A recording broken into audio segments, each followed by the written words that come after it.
ஹிருதய கமலம்ங்கிற கோலம் போட்டால் ரொம்ப விசேஷம். இது வீட்டில் ஆற்றுல போட்டால் லக்ஷ்மி கடாட்சம் பெருகும்.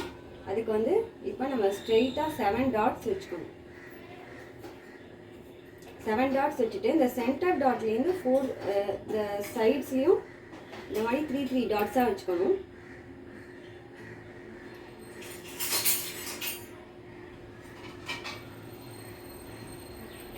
இப்போ இந்த இந்த இதில் ஃபஸ்ட்டு டாட்டு, ரெண்டாவது லைனில் செகண்ட் டாட்டு, அடுத்த லைனில் தேர்டு டாட்டு. இந்த ஃபஸ்ட்டு செகண்ட் தேர்டு இது மூணுத்தையும் மெர்ஜ் பண்ணணும்.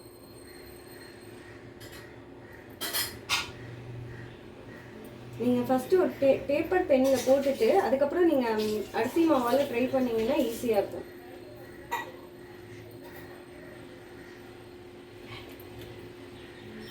இது எப்போவுமே சுவாமிக்கிட்ட கோலம் போடுறப்போ ஒரு இடையில போடக்கூடாது. அதனால 2 லைன்ஸாக நீங்கள் போட்டிங்கன்னா அது ரொம்ப விசேஷம்.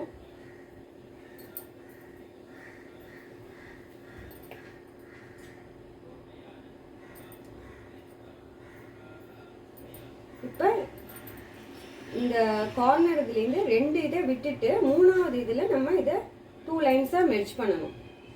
அடுத்ததுலேருந்து நம்ம லைன்ஸே விட வேணாம். உங்களுக்கு ஆட்டோமேட்டிக்காக அது அப்படியே கண்டினியூஸாக அடுத்தடுத்த லைன் உங்களுக்கு ரெடியாக இருக்கும். நீங்கள் மெர்ஜ் பண்ண வேண்டியதுதான்.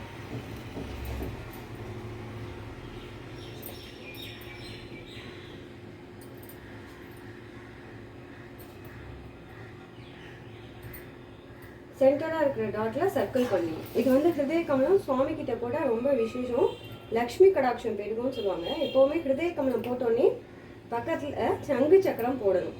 ஒரு சர்க்கிள் போட்டுட்டு இந்த மாதிரி 2 கிராஸஸ் சுற்றி விட கிராஸ் போட்டுட்டு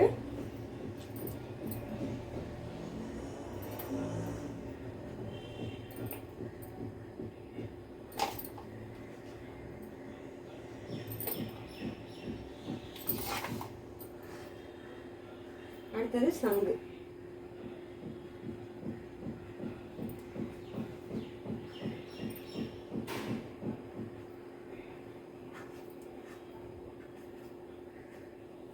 அதுக்கப்புறம் 9 தாமரைப்பூ. இது போட்டால் ஹஸ்பண்டுக்கு வந்து ரொம்ப நல்லது, ரொம்ப தீர்க்க ஆயுசோடு இருப்பாங்கன்னு சொல்லுவாங்க.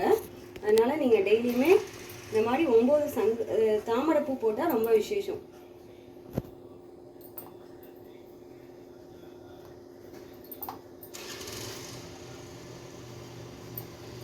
நீங்கள் ஃபஸ்ட்டு இப்போ தான் ஆரம்பிக்க போறீங்கன்னா பென் அண்ட் பேப்பரில் இது போட்டு ப்ராக்டிஸ் பண்ணிங்கன்னா உங்களுக்கு அரிசி மாவால் போடுறப்ப உங்களுக்கு குயிக்காக வந்துடும்.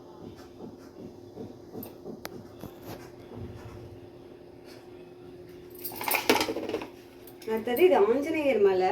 இது வந்து ஆஞ்சநேயர் இந்த சஞ்சீவி மலையை தூக்கினதுன்னு சொல்லுவாங்க. இது போட்டால் வீட்டில் உடம்பெல்லாம் படுத்தாமல் இதுவாக இருக்குங்கிறதுக்காக இதை நான் டெய்லி சுவாமிகிட்ட போடுவேன்.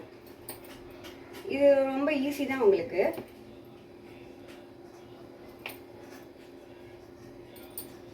இதான் எங்கள் வீட்டில் டெய்லி இந்த மாதிரி தான் நாங்கள் சுவாமிகிட்ட போடுவோம். குழந்தைங்களுக்கு பிடிச்ச பால் பாயசம் செய்ய தேவையான பொருட்கள்: முதல்ல 1/2 லிட்டர் பால் எடுத்துக்கிறோம். அப்புறம் இந்த கரண்டியால் 1 கரண்டி ஜவ்வரிசி, 2 கரண்டி சேமியா, 5 கரண்டி சர்க்கரை எடுத்துக்கிறோம். இந்த பால் பாயசத்துக்கு முக்கியமான ஒரு தேவைப்படுற பொருள் பாதாம். இதை மொதல் நாள் நீங்கள் மார்னிங் பண்ண போகிறதா இருந்தால் மொதல் நாள் நைட்டே தண்ணியில் ஊற வச்சுக்கோங்க. இதுதான் பால் பாயசத்துக்கு முக்கியமான டேஸ்ட்டு கொடுக்கறது. இதுதான். இப்போ கடாயை அடுப்பில் வச்சு சிம்மில் வச்சுக்கோங்க.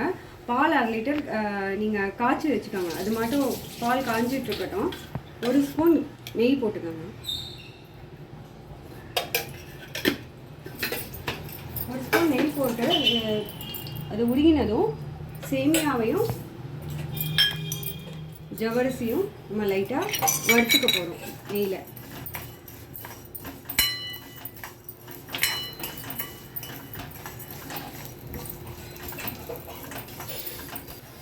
இந்த கலரில் வர வரைக்கும் நீங்கள் வறுத்துக்கலாம். இந்த லைட் ரெட்டாக இருக்குது பார்த்தீங்களா, இந்த கலரில் வர வரைக்கும் நீங்கள் வறுத்துக்கலாம். இப்போ நம்ம இதில் என்ன பண்ண போகிறோம், இது அப்படியே நம்ம பாலில் போட்டுடலாம். பாலில் போட்டு அது பாலையும் நல்லா வெந்துட்டுருக்கட்டும்.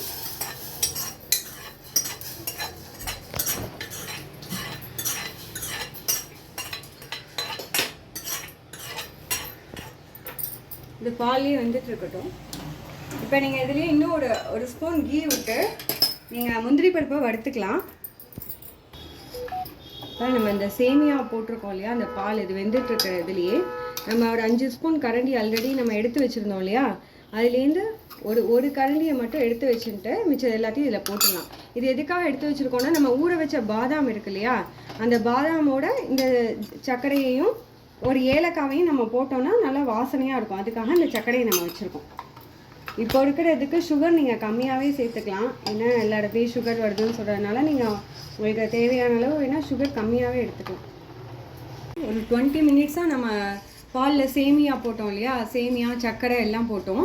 இப்போ நம்மளுக்கு சேமியாலாம் வந்து இந்த மாதிரி இருக்கும், உங்களுக்கு பார்க்குறதுக்கு இந்த மாதிரி இருக்கும். இப்போ இந்த மாதிரி இருக்கிறப்ப நம்ம சிம்மிலே இருக்கட்டும். இப்போ நம்ம என்ன பண்ணோம்னா, நம்ம ஊற வச்சுருந்தோம் இல்லையா பாதாம், அந்த பாதாமில் ஒரு 10 பாதாம் போல் நீங்கள் 1/2 லிட்டர் பாலுக்கு ஒரு 10 பாதாம் ஊற வச்சுருக்கலாம். அதோட ஏலக்காய் ஒன்று போட்டுட்டு நம்ம மிச்சம் வச்சுருந்தோம் இல்லையா 1 ஸ்பூன் சுகர், அதையும் இதை போட்டுட்டு கொஞ்சம் வாட்டர் விட்டு நல்லா லிக்விடாக அடைச்சிட்டு வரணும். இப்போ நம்ம பாதாம் சர்க்கரை ஏலக்காய் ஒன்று போட்டு நம்ம கொஞ்சம் லிக்விடாக தண்ணி விட்டு அடைச்சா இந்த மாதிரி இருக்கும். இதை வச்சு நம்ம அப்படியே பாலில் நம்ம கொதித்த பாலில் இதை கொட்டிடணும். இது ஒரு 10-15 மினிட்ஸ் நல்லா இது கொதிச்சிட்ருக்கணும். அப்போ தான் நம்மளுக்கு அந்த பாதாமோட அடைச்ச அந்த ஸ்மெல்லும் ஏலக்காய் ஸ்மெல் எல்லாம் சேர்ந்து நம்மளுக்கு நல்ல மில்க் மேட் பாயசம், மில்க் மேட் போடாமலே நம்மளுக்கு மில்க் மேட் பாயசம் மாதிரி கிடைக்கும். இது ரொம்ப டேஸ்ட்டு நல்லாயிருக்கும், குழந்தைங்களுக்கும் ரொம்ப விரும்பி சாப்பிடுவாங்க. ஒரு 10-15 மினிட்ஸ் கழிச்சு நம்ம அந்த பாதாம் சர்க்கரை ஏலக்காய்லாம் அடைச்சி விட்டு நம்ம இதில் விட்டோன்னே இந்த மாதிரி நம்மளுக்கு ஒரு திக் கன்சிஸ்டன்சியில் இந்த மாதிரி கிடைக்கும். இப்போ நம்ம அதை சர்வ் பண்ணலாம். குழந்தைங்களுக்கு கப்பில் ஸ்பூன் போட்டு கொடுத்தாங்கன்னா ரொம்ப திக், இதுவும் தண்ணியாகவும் இல்லாமல் இதுவாக இருக்கிறதுனால குழந்தைங்க ஸ்பூனால் எடுத்து சாப்பிட ரொம்ப இதுவாக சாப்பிடுவாங்க. இதை பார்த்தீங்களா, ஜவ்வரிசிலாம் அவ்வளோ அழகாக பால் மாதிரி குட்டி குட்டியாக இருக்குது பாருங்களா. இது பார்க்குறதுக்கு குழந்தைங்களுக்கு ரொம்ப பிடிக்கும், இதை ரொம்ப லைக் பண்ணி சாப்பிடுவாங்க. எல்லாம் ஃபினிஷ் ஆனோடனே இந்த மாதிரி கப்பில் போட்டு நம்ம சர்வ் பண்ண குழந்தைங்களுக்கு கொடுக்கலாம். உங்களுக்கு குழந்தைங்களுக்கு பிடிச்சதுன்னா நீங்கள் பாதாம் பருப்பை மேலே கூட சீவிட்டு, கேரட் சீவரில் சீவிட்டு நீங்கள் பண்ணலாம். கமெண்ட் பாக்ஸில் பாயசம் எப்படி இருந்ததுன்னு போடுறதுக்கு மறந்துடாதீங்க. Please like, share and subscribe this channel.